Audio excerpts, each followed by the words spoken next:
I agree that, you know, what made the original Iron Man, the origin story, work so well is that it was plausible.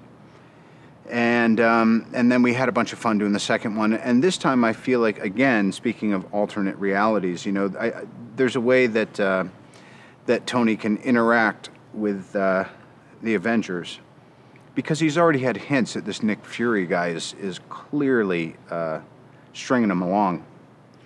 And so he's in the dark about it, so it shouldn't be that big a surprise. At the same time, I think it's kind of through Tony's eyes that you have to see and buy into some of these bigger ideas now, you know? I think he's curious, and it's hard for him to ingest what's going on, so he wants to go see it firsthand, but he's still himself. Probably in storytelling, you know, John Campbell mode, he's searching. With Rhodey, he realized he's not an island, and so there was a kind of a partnership, you know, outside of his with Pepper, and I think this time it's about that group mind and that, you know, we is better than I.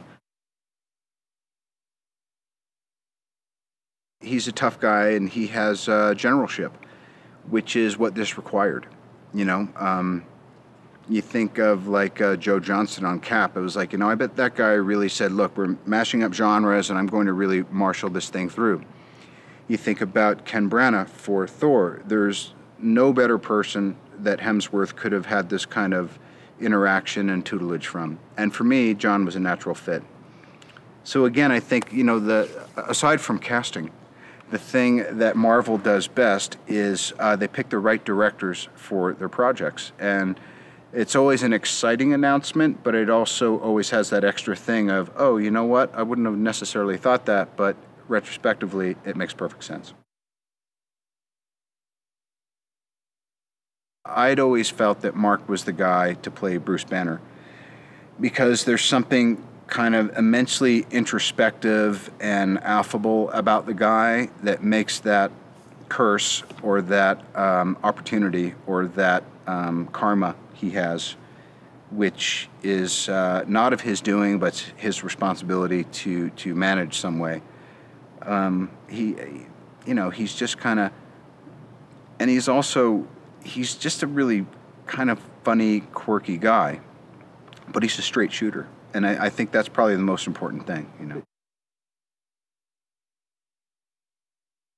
Well, it's no surprise to anyone who works with him just for a couple days that he is a profound technician.